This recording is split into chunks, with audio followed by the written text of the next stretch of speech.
आज और जिस बुजुर्ग ने स्टेक ते लवाना है अपने आप नो मुर्जात जब अल्लाह ताला किसी के लिए चाहे जाहिर कर देता है, लेकिन आपने मुर्जात अपने बाबों के लिए माने हुए हैं, तो फिर बेहतर यही है कि प्रैक्टिकली करके बताएं। आप जो जो आप क्लेम कर रहे हैं वो करके बताएं। कहते नहीं बुजुर्ग जो है वो अगर जो है वो कैमरा और सैटेलाइट जो है वो सारे बड़े आजमों में एक कमरे में बैठ के देख सकता है, तो अल्लाह का वली क्यों नहीं देख सकता? छाड़ दो सरकार, कोई मसला नहीं है। अगर पीआईए का पायलट जहाज उड़ा सकता है तो बुजुर्ग क्यों नहीं उड़ा सकता? बिठाइए सारे बुजुर्गों और कॉकपिट से जो है पायलट को कहेंगे जी आप तो निकले ना, ये उड़ाने वाले जी क्या मतलब जाके लैंड करना है इन्होंने जिथे करना है। नहीं, अगर यकीन है तो करे ना, इस तरह नहीं होता जिस तरह आप समझते हैं। दुनिया को अल्लाह ने बकदरे एफर्ट छोड़ा हुआ है। आपको तो कहानी कराई है जी, अबुल हसन खरकानी ने कुर्ता दिया था महमूद गजनवी को, और महमूद गजनवी ने जो सोमनाथ पे जो आखिरी हमला किया वो उसकी बरकत से कामयाबी हुई। रात में बाबा जी फिर भी नाराज। हजरत अबुल हसन खरकानी एक बुजुर्ग गुजरे, ये हजरत बायजीद बुस्तामी के सजादा नशीन, इतने बड़े आदमी थे। अपना जुब्बा दिया महमूद गजनवी को, जब मुश्किल आई तो दुआ मांगना आगे रख के अल्लाह फतह दे देगा। तो महमूद कहते हैं जब सोमनाथ के मंदिर नहीं फतह हो रहे थे तो मैंने बाबे का जुब्बा सामने रख के दुआ की तो अल्लाह ने मुझे फतह दे दी। कहते हैं बाबा जी रात ख्वाब में मिले तो कहने लगे तूने क्या कीमत डाली मेरे जुब्बे की? कहा हुजूर क्या मतलब? फरमाने लगे तो मेरा जुब्बा सामने रख के दुआ करता कि या अल्लाह हिंदुस्तान के सारे काफिर मुसलमान हो जाए तो अल्लाह ने तौफीक ईमान दे देनी।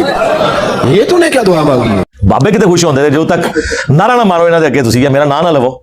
वो बाबा जी कहते हैं उनका के नाराज उनके तूने मेरे कुर्ते की इतनी कम कीमत लगाई है। अगर तू ये कुर्ता उठा के दुआ करता ना कि क़यामत तक इस प्लेनेट अर्थ पे कोई काफिर बाकी ना रहे तो सारे मुसलमान हो जाते। अच्छा लोग पढ़ते हैं सुभान अल्लाह, लानत है, सुनाने लेते भी सुनने लेते भी। क्या सहाबा इकराम कादसिया और यरमूक में रोमन्स और पर्शियंस के खिलाफ रसूलुल्लाह का कुर्ता लेके गए थे?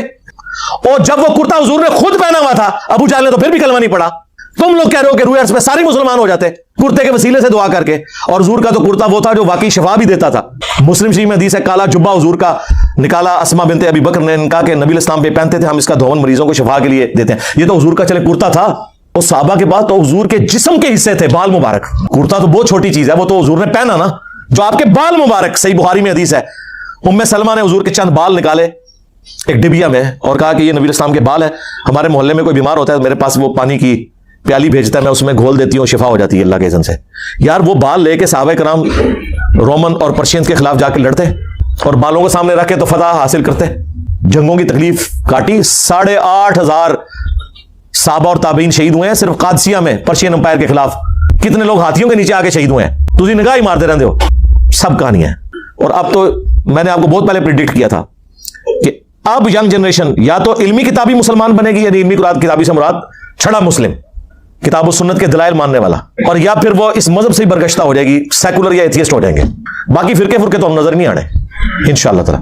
यार इन्होंने कभी सोचा था कि एक बंदा उठ के इन्हें इस तरह एक्सपोज करेगा कि इनकी औलादें जिनको बचपन से बाबों की कहानियां गुट्ठी में डाली गई थी वो छोड़ के उस शख्स के साथ जुड़ जाएंगे जिसकी कब्र मदीने में है सल्लल्लाहु अलैहि वसल्लम। आपको कितना फखरिया सुनाते नहीं, फलाने का फैज जारी है, ओ छड़ दो सारा ने फैज डूब गए, एक यूट्यूब की वीडियो, एक मेरा नारा ना, सब कुछ ले गया। तो करामत नहीं है।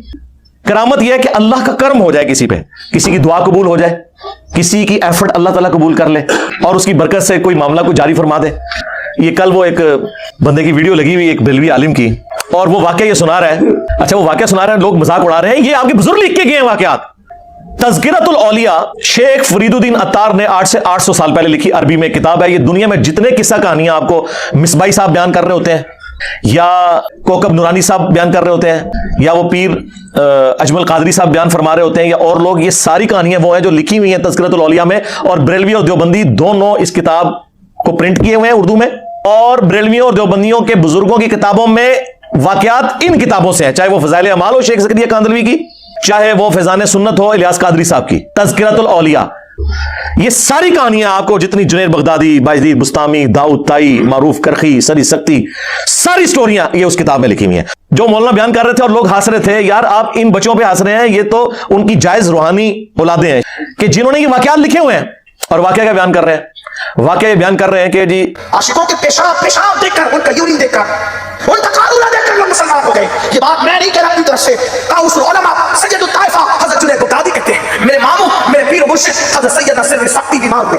हजरत जुनैद बगदादी ने कहा मुर्शिद किसी अच्छे तबीब से इलाज कराना होता है। फरमाया हमारे बगदाद में जितने बड़े हकीम और तौलीद इस वक्त नजर आते हैं उनमें से क्या कोई यहूदी है, कोई नसरानी ईसाई है?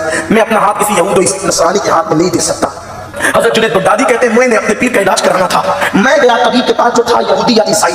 मैंने उससे कहा कि मेरे मामू और मेरे पीर बीमार हो गए हैं, लेकिन ना तुम्हें आने देना चाहते ना वो खुद आना चाहते, अपना हाथ तुम्हारे हाथों में देना नहीं चाहते क्योंकि तुम यहूदी हो। उसने कहा कोई बात नहीं, तुम्हारे मामू तुम्हारे पीर को हमने कभी नहीं देखा, लेकिन मर्ज चेक करने के लिए उनका पेशाब लाना पड़ेगा। हजरत फिक्र शक्ति का पेशाब लाया गया। उसने पेशाब देख करके कहा ये तो किसी आशिक का पेशाब, ये तो किसी आशिक का पेशाब है, और कहा मुझे उसके पास ले चलो, मैं कलेमा पढ़ के मुसलमान होना चाहता हूं। एक दफा जो है ना वो हजरत मारूफ करखी जो थे वो बीमार हो गए। हजरत सरी सक्ति, ये पूरी एक चेन है ना जो तसव्वुफ की चलती है ना, वो कहते हैं जी सरी सक्ति बीमार हो गए। हजरत जुनैद बगदादी उन्होंने कहा कि हजरत आप किसी ना डॉक्टर को दिखाएं। उन्होंने कहा मैं किसी यहूदी या नसरानी डॉक्टर को नहीं दिखा सकता। सरकार निगाह मारो ना अपने होते डॉक्टर को लेके जाना है, ये तो हम कहते हैं, हमें कहते हैं मजारों पे जाओ, खुद जो है वो आगा खान में और शिफा इंटरनेशनल में इलाज करवाते हो। आज के लोग भी यही कर रहे हैं, उस जमाने में यही करते थे। उनका जितने अच्छे डॉक्टर हैं वो तो या ज्यूज हैं या क्रिश्चियंस हैं। तो मैं तो वो नब्ज चेक करेगा तो मैं नब्ज तो नहीं दिखा सकता, हाथों में हाथ नहीं दे सकता। देखो किस चीज को किससे मिलाया हुआ इन्होंने। तो फिर खैर वो एक कहते हैं यहूदी किसी डॉक्टर के पास, तबीब के पास गए। उन्होंने कहा यार छोड़ दें, आप ना अपने हजरत साहब का पेशाब मुबारक ले आए। ये मुबारक तो मैंने लगाया ना इज्जत के लिए, बुजुर्गों का नाम इज्जत से लेना चाहिए, क्योंकि वो पेशाब टेस्ट से भी बता दिया करते थे। अच्छा वो कितना पहुंचे वो पेशाब तक के दस रहे, इन्होंने नहीं पता उनको बीमारी लगी है। मैं तो फिर इन जनाब पढ़ांगा। वो कहते जब पेशाब लेके गए उसने पेशाब देखा, कलमा पढ़ के मुसलमान हो गया। अच्छा क्यों भी क्या हो गया? वो कहते नहीं किसी आशिक का पेशाब है। तो उसने कहा ये इश्क, अच्छा उन्होंने ये भी पता लगा कि इश्क इलाही का रंग होया है, या किसी यानी औरत के इश्क में है, किसी मुंडे के इश्क में है। हाँ मुंडे के इश्क भी है ये माधुलाल हुसैन। हाँ ये वो बिया थे उनकी गल है पुराने भी। माधुलाल हुसैन, ये माधुलाल हिंदू लड़का है और हुसैन नामी वो बुजुर्ग है, उन पे आशिक थे और वो इनको इकट्ठा दफनाया गया और वो मजार बकायदा रिटर्न में इन्होंने बकायदा किताबों के अंदर उनकी करामात लिखी हुई है। तो वो पेशाब देख के जो मुसलमान हो गए, कहते हैं जी वो ये करामत है बुजुर्गों के पेशाब देख के। आप वो कहते हैं आप बुजुर्गों क्या समझते हैं, उनके तो पेशाब देख के लोग कलमा पढ़ते हैं। यार नबी इस्लाम को तो देख के अबू लहब ने कोई नहीं कलमा पढ़ा, अबू जाल ने कोई कलमा नहीं पढ़ा। ये कौन सा दीन है जो आप पेश कर रहे हैं? अच्छा सोशल मीडिया ने इनके लिए प्रॉब्लम खड़ी कर दी है कि पहले ये चीजें किताबों में लिखी हुई थी और पब्लिकली आम नहीं हुई थी, कोई जुर्रत भी नहीं करता था कि बयान करके इसको इस तरीके से इसकी इंजीनियरिंग करे। हमने करनी शुरू की है तो अब आप देख लें इनके लिए कितनी बड़ी मुसीबत खड़ी होगी। तो इस तरह की कई एक वाकयात हैं, इन्होंने कहानियां मशहूर की हुई हैं, वो करते रहे, इसका एंड रिजल्ट कोई नहीं है, बस मजाक ही उड़ेगा ना।